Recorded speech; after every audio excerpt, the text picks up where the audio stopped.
In this video, we're going to take a closer look at the first step in order of operations, the parentheses.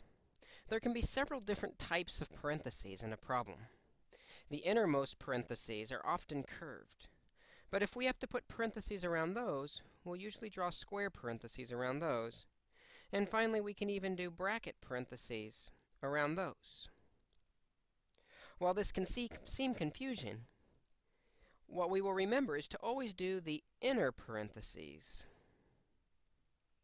first.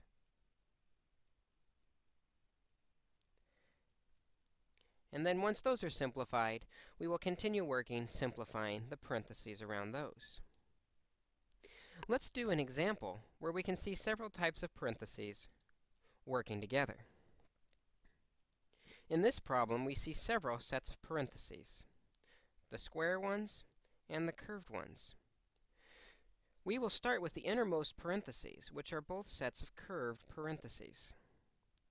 4 plus 2 is 6, minus 5 squared divided by 2 plus 3 is 5. Next, you notice there still is a square parentheses to focus on, and inside that parentheses, the exponents must come next. Now we have 6 minus 5 squared, which is 25, divided by 5. Continuing to work inside the parentheses, we must do the division next. So now we have 6 minus 25 divided by 5, which is just 5.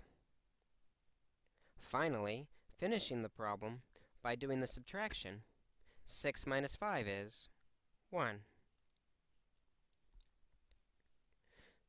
So as you see, we start with the innermost parentheses and work our way to the outer parentheses. Let's do another example where we can see that work out. This problem has several parentheses in it. You'll notice a curved bracket parentheses, a square parentheses, and a curved parentheses. We will start with the innermost parentheses, the curved parentheses.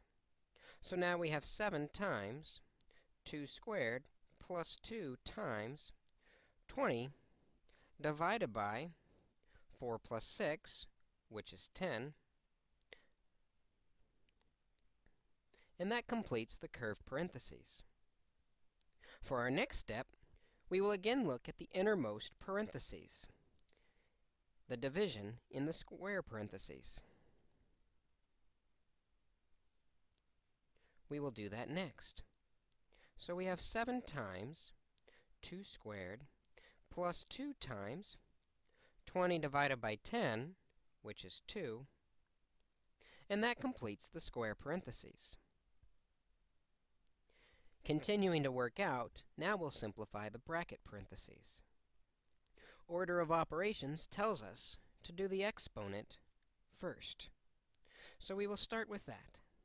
7 times 2 squared, which is 4, plus 2 times 2.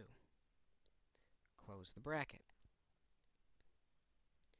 Continuing to work in the parentheses, multiplication must be done next. So we have 7 times 4 plus 2 times 2 is 4. Now, we can simplify that parentheses by simply doing that addition, giving us 7 times 8. Finally, 7 times 8 finishes the problem, which is 56. By starting with the innermost parentheses and working our way out to the outer parentheses, we can simplify an expression correctly following the order of operations.